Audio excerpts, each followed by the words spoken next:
தமிழ்நாட்டில் இருக்கும் கட்சிகளில் தொடர்ந்து இப்படி செயல்பட்டு கொண்டிருக்கும் கட்சின்னு பார்த்தீங்கன்னா கிட்டத்தட்ட 100 ஆண்டு காலமாக நடந்து கொண்ட ஒரே ஒரு கட்சி திராவிட முன்னேற்ற கழகம் மட்டும்தான். இப்படி தெருவோர கூட்டங்கள் நடந்து வளர்ந்த ஒரு இயக்கம் ஆளுங்கட்சியாக இருக்கும்போது தன் தலைவனுக்கு ஒரு 100 ஆண்டு விழாவை தெருவில் நடத்துவது என்பது இருக்குல்ல, அதே நேரம் இந்த தெருவில் இருக்கும் வசிக்கும் மக்களிடம் மனதார மன்னிப்பு கேட்டுக்கொள்கிறேன். காரணம், உங்களுடைய ஒரு மாலை வேலையில தெருவுக்குள்ள புழங்க முடியாம இருந்துச்சுன்னா, ஆனா நீங்க கலைஞரை போல ஒரு ஆளுமை மிக்க ஒரு தலைவருக்காக ஒரு மாலை நேரத்து சிரமத்தை பொருட்படுத்த மாட்டீங்கன்னு நம்புறேன். இன்னைக்கு ஒரு மிகப்பெரிய வெற்றி அடைந்து நம் தலைவர் ஸ்டாலின் அவர்கள் சொன்னதை போல 40க்கு 40 வென்ற நேரத்தில் இந்த கூட்டங்கள் தொடர்ந்து நடந்து கொண்டிருக்கும் போது இந்த கழகத்தின் கலைஞர் இப்பொழுதும் சொல்வதை போல நான் இந்த கழகத்தின் கடைசி தொண்டன் பாரல, அப்படி கடைசி தொண்டனாய் இன்று இருந்திருந்தால் பெரிதும் மகிழ்ந்திருக்கும் நேரத்தில் கலைஞருக்கு நம்ம இந்த புகழுரை நடத்திக்கிட்டு இருக்கோங்கிறது பெரிய மகிழ்ச்சி. கிட்டத்தட்ட 100 ஆண்டு கொண்டாட்டமா ஓராண்டு நடத்தியிருக்கோம். ஓராண்டு என்பது ஒரு தலைவரை பற்றி பேசுவதற்கு எவ்வளவு இருக்கும்? ஒருத்தர் 100 ஆண்டு என்பது ஒரு கூட்டம் நடத்தி முடிச்ச தலைவர்கள்லாம் நம்ம பார்த்துருக்கோம். இதே தமிழ்நாட்டில் அதிகபட்சம் போனா ஒரு வாரம் நடக்கும். அதுக்கு மேல முக்கி பேசினா 1 மாசம் பேசலாம். 1 வருஷமா பேசுவீங்க அப்படின்னா கலைஞரை பற்றி பேசுவதற்கு இதை விடவும் அதிக செய்தி இருக்கு சேர்வாவன் என்று சொன்னோம்னா இன்னும் 1 வருஷத்துக்கு நடத்துவாரு. அதற்கு காரணம் இன்னைக்கு சொல்லிக்கிட்டு இருக்கும் பொழுது ஒவ்வொரு முறையும் இந்த 40க்கு 40 வெற்றி அடைந்த பொழுது எல்லா பத்திரிகைகளும் தவறாமல் குறிப்பிட்டது கலைஞர் கூட செய்யாத சாதனை இது, ஆளுங்கட்சியா இருக்கும் பொழுது 40 தொகுதிகளை வென்றது அப்படின்னு குறிப்பதற்கான காரணம் கலைஞர் கூட செய்யாதது என்று சொல்லும் பொழுதே அந்த பாராட்டு கலைஞருக்கும் சேர்ந்ததுதான். காரணம், என்னோட அடித்தளம் கலைஞர் தானே. இது என்னவா இன்னைக்கு நம்முடைய முதல்வர் அவர்கள் செயல்படுவதை பார்க்கும் பொழுது அது யார் பக்கத்துல இருந்து படிச்சது அப்படின்னா கலைஞர் பக்கத்துல இருந்து படிச்சது. நம்முடைய முதல்வர் அவர்களை பற்றி நீங்க யோசிச்சு பாத்தீங்கன்னா இந்த கடந்த 10 ஆண்டு காலத்தில் என்னவெல்லாம் சொன்னார்களோ சொன்னதையெல்லாம் நொறுக்கி அப்படி அல்ல அப்படின்னா நாங்க கட்டமெல்லாம் செக் பண்ணிட்டோம், அவர் முதல்வர் ஆகிறதுக்கு வாய்ப்பே இல்லைன்னு சொன்ன மத்தியில் ஆரம்பிச்சு இன்னைக்கு 40க்கு 40 நிற்கும் பொழுது அது எப்படி 40க்கு 40 ஜெயிப்பீங்க அப்படின்னு சொன்ன பொழுது 40க்கு 40 வென்றிடம் இருக்குல்ல, அதுதான் அவருடைய மிகச்சிறந்த ஆளுமை. அன்னைக்கு நம்முடைய தளபதி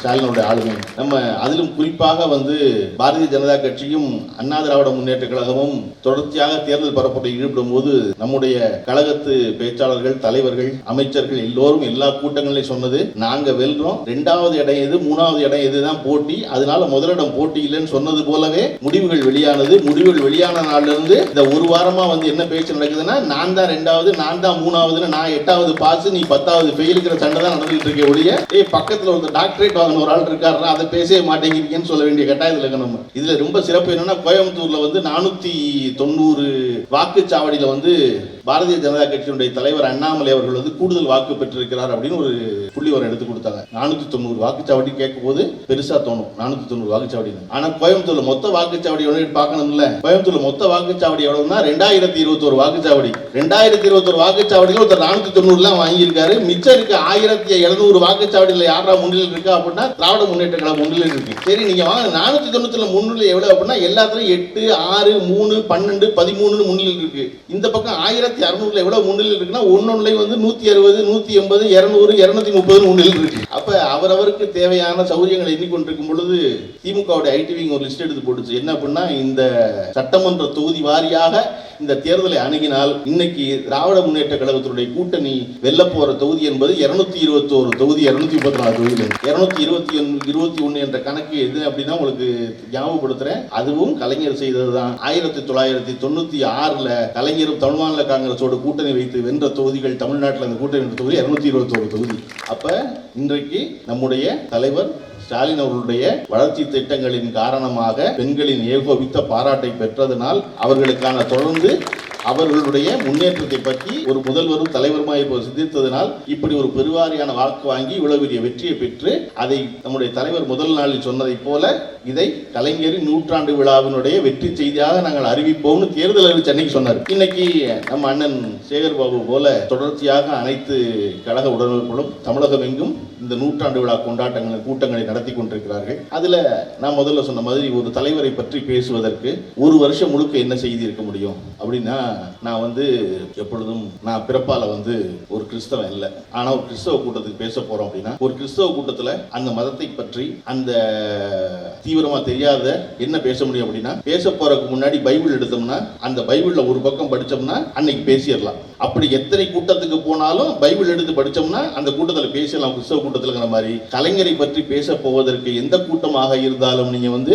அவர் எழுதி வச்சிருக்கிறதுல நெஞ்சுக்கு நீதியை மட்டும் எடுத்தீங்கன்னா இன்னும் 2 வருஷத்துக்கு பேசிக்கிட்டே இருக்கலாம். நான் அப்படி நினைச்சுதான் வந்து இன்னைக்கு நெஞ்சுக்கு நீதி எடுத்து பார்த்த பொழுது கலைஞர் வந்து தன்னுடைய திருக்குறள் உரை எழுதிய வெளியீட்டு விழாவில் வந்து கலைஞர் வந்து இன்னைக்கு காலம் உள்ளவரை கலைஞர்னு சொல்றோம் இல்லையா, அன்னைக்கு என்ன சொன்னாங்கிறத நினைச்சு பார்க்குறேன். இது கிட்டத்தட்ட ஒரு 30 ஆண்டுகளுக்கு முன்னாடி பேசப்பட்டது. கலைஞருடைய திருக்குறள் உரைக்கு வந்து யார் வெளியிடுறா அப்படின்னா ஆசா ஞானசம்பந்தன் ஒருத்தர் வெளியிடுறாரு. ஆசா ஞானசம்பந்தன் யாருன்னா கம்பராமாயணத்துக்கு உரை எழுதினவர். அவர் அந்த கூட்டத்தில் பேசும்போது சொல்றாரு, நானும் கலைஞரும் வேறு வேறு கொள்கை கொண்டவர்கள், நானும் கலைஞரும் ஒரே பாதையில் பயணித்ததில்லை, ஆனாலும் நான் இந்த கூட்டத்திற்கு வந்திருக்கிறேன். கலைஞருடைய வாழ்க்கையில் ரொம்ப சிறந்த சிறப்பு என்ன அப்படின்னா, தனக்கு எதிராக போன எவரையும் அவர் ஒரு நாளும் வன்மத்தோடோ எதிரியாகவோ பார்த்ததே இல்லை என்பதுதான் அவருடைய மிகச்சிறந்த சிறப்பு. அதனால என்ன, அவருக்கு அப்படி ஒரு கருத்து இருக்கு, எதிர்ப்பு போகுது அப்படின்னு விடுறது இல்லையா. அப்படி தனக்கு ஒட்டி இல்லாத தன் கருத்தை பேச மாட்டார் என்று தெரிந்தும் அவருடைய தமிழுக்காக ஆசா ஞான சம்பந்தனை கூட்டிக் கொண்டு வருகிறார். ஆசா ஞான சம்பந்தன் வெளியிட்டு அந்த வெளியீட்டு விழாவில் சொல்றாரு, அந்த மாதிரி நாங்கள் 2 பேரும் வேற வேற கருத்து கொண்டவங்க. ஆனா ஆலிவர் கோல்ட்ஸ்மித்னு ஒரு ஆங்கில கவிஞன் இருந்தான். அவன் வந்து நாடக ஆசிரியன், அவன் கட்டுரையாளன், இப்படி எல்லா வகையிலும் எழுதக்கூடிய. அவனை பத்தி அன்றைக்கு வாழ்ந்து கொண்டிருந்த ஜான்சன் அப்படிங்கிற ஒரு விமர்சகர் சொல்றாரு, இந்த ஆலிவர் கோல்ட்ஸ்மித் தொடாத துறைகளே இல்லை, தொட்ட துறைகளை எல்லாம் பொன்னாக்காமல் விட்டதில்லை அப்படின்னு சொல்லியிருக்காங்க. அது தமிழ்நாட்டில் இந்தியாவில் ஒருவருக்கு பொருந்தும்னா இவர் தொடாத துறைகளே இல்லை என்பது கலைஞருக்கு பொருந்தும், தொட்ட துறைகளை எல்லாம் பொன்னாக்காமல் விட்டதில்லை என்பதும் கலைஞருக்கு தான் பொருந்தும் ஆசா ஞான சம்பந்தம் சொல்றாரு. இதை வெளியிட்டுள்ளார். சொல்லிட்டு சொல்றாரு, இதை வந்து நான் சொல்றேன்னு நினைச்சுக்காதீங்க, நான் வந்து கம்பன் அடிப்பொடி கணேசன்ட்ட பழகினவன். கணேசன்ட்ட வந்து ராஜாஜி சொல்றாரு, கலைஞரை காமிச்சு, இந்த புல்லாண்டனை பாத்துக்குங்க, தமிழ்நாட்டோட எதிர்காலம் இந்த புல்லாண்டன் கையில தான் இருக்கு அப்படின்னு ராஜாஜி குறிப்பிட்டது கலைஞரை அந்த கூட்டத்தில் வச்சு அவரோடு பழகி ராஜாவியோடு பழகி ஞானசம்பந்தம் சொல்றாரு. சொல்லிட்டு சொல்றாரு, இவ்வளவு சிறப்பு வாய்ந்த இப்படி ஒரு உரை எழுதுவதற்கு கலைஞருக்கு காலம் வாய்த்திருக்கிறது. நான் எதிர்கருத்து கொண்டவன் தான், ஆனா அவர் தமிழ்ல மயங்கினேன். இந்த புத்தகத்துல சொல்றாரு கலைஞர், இமயமலைக்கு பொன்னாடை போர்த்துவதை போன்ற முயற்சிக்கிறாரு. நானும் அப்படிதான் நினைக்கிறேன். அவர் இமயமலை, அவருக்கு பொன்னாடை போர்த்துகிற முயற்சி தான் என்னுடைய பேச்சு அப்படிங்கிறார். இப்படி திருக்குறள் தொடங்கி எல்லா இடத்திலும் தொட்டதை எல்லாம் பொன்னாக்குற விஷயம் இருக்கு இல்லையா, அதான் நம்ம பொண்ணு சொன்னாரு. அண்ணாவின் திருவள்ளுவர் உட்கார்ந்து இருக்கும் திருவள்ளுவர், கலைஞரின் திருவள்ளுவர் நிற்கும் திருவள்ளுவர். கலைஞருக்கு தெரிஞ்சிருக்கு என்னன்னா, நம்ம செலவச்சு பல வருஷம் கழிச்சு எய்தாப்புல இருக்க விவேகானந்தர் மண்டபத்துக்கு தியானம் பண்ண ஒருத்தர் வருவாரு. வந்தா எடுத்த போட்டோவில் பூரா பின்னாடி வள்ளுவர் தான் தெரியணுங்கிறக்காக தான் நிக்கிற வள்ளுவர். வள்ளுவர் உட்கார்ந்து இருந்தாலும் தெரியவாரா? நீங்க நினைச்சு பாருங்க, இன்னைக்கு எல்லாம் சிரிச்சுக்கிட்டே இருக்கோம். மாறி நடந்திருக்கலாம் தானே, மாறி நடந்திருந்தா என்ன செஞ்சிருப்பான்னு நினைச்சு பாருங்க. நான் கடவுளின் பிள்ளை, கடவுளின் அவதாரம், உங்களை தண்டிக்க வந்திருக்கேன்னு எல்லாரையும் ரோட்ல விட்டு அடிச்சிருப்பாங்க எவ்வளவு பேரையும். ஏன்னா கடைசியா தான் சொன்னார் அவரு, நம்முடைய பிரதமர், நான் கடவுளின் அவதாரம்ட்டாரு. அது மாதிரி அவ்வளவு உச்சத்துல பித்தம் பிடித்திருந்த நேரத்தில் நீங்க 40 பேர் போய் என்ன பண்ண போறீங்க, 40 பேர் போய் என்ன பண்ண போறீங்கன்னு ஒவ்வொருத்தரும் சொல்லிட்டே இருக்காங்க இல்லையா. திராவிட முன்னேற்ற கழகத்து கூட 40 ஜெயிச்சிருக்குன்னு, 40 பேர் போய் என்ன பண்ண போறாங்க, 40 எவ்வளவு முக்கியம்னு போய் மோடி கிட்ட கேளுங்க தெரியும் அப்படின்னா. போயிட்டாலே கேட்கணும் 40 எவ்வளவு முக்கியம்னு. அப்ப இதை சொல்லி இதை செய்து இவ்வளவு வடிவாக இந்த மொத்த வெற்றியை கொண்டு வந்து சேர்ப்பது என்பது ஒரு மிகச்சிறந்த ஆளுமை. அந்த ஆளுமை நாம் படித்தது கலைஞரிடத்தில். கலைஞரை பற்றி சொல்வதற்கான செய்திகளை தொடர்ந்து நாம் வைத்துக் கொண்டே இருக்கிறோம். இன்னைக்கு 100வது பிறந்தநாளை கொண்டாடிக்கிட்டு இருக்கோம். அவருடைய 66வது பிறந்தநாள் வந்து நீலம் சஞ்சீவ ரெட்டி தலைமையில் கடற்கரையில் நடக்குது. நீலம் சஞ்சீவ ரெட்டி கலைஞரோடு ஒத்த பயணத்தில் இருந்தவர் இல்லை. ஆனா அவர் வந்து சொல்றார் அந்த கூட்டத்தில், கலைஞர் அவர்களின் 66வது பிறந்தநாள் என்று நான் சொல்லுகிறேன், கலைஞர் 90 வயதுக்கு மேல் வாழ்வார், காரணம் தமிழகத்தின் எதிர்காலம் அவரிடத்தில் இருக்கிறது. நீலம் சஞ்சீவருக்கு சொல்றாரு, இந்த நாட்டில் அவசர நிலையை எமர்ஜென்சி எதிர்த்து முதல் குரல் எழுப்பிய ஒரே தலைவர் கலைஞர் அவர்கள் தான். அதனால் சொல்கிறேன், இந்த எதிர்கால நாட்டின் எதிர்கால வகையில் இருக்கிறது அப்படின்னு. அப்படி தொடர்ச்சியாக தமிழக அரசியல், இந்திய அரசியல், பின்னாளில் என்ன நடக்கும், இலக்கியம், எல்லாவற்றையும் தொட்டு காட்டி, எல்லாவற்றையும் உச்சம் தொட்டு இன்றைக்கு இவ்வளவு நேர்த்தியாக ஒரு கட்சி நடைபெற்றுக் கொண்டிருப்பது என்பது தொடர்ச்சியாக செய்ய வேண்டியது. நாம் கலைஞருக்கு 100 ஆண்டு கொண்டாடுகிறோம், 101 ஆண்டு, 102 ஆண்டு தொடர்ச்சியாக கொண்டாடுறோம். அண்ணன் பொன்வண்ணன் வைத்த கோரிக்கை ஒன்று இருக்கு. என்ன அப்படின்னா, ஓவியர்களுக்கான ஒரு தனி இடம் அமைக்கணும். கண்டிப்பா அமைப்போம்னு.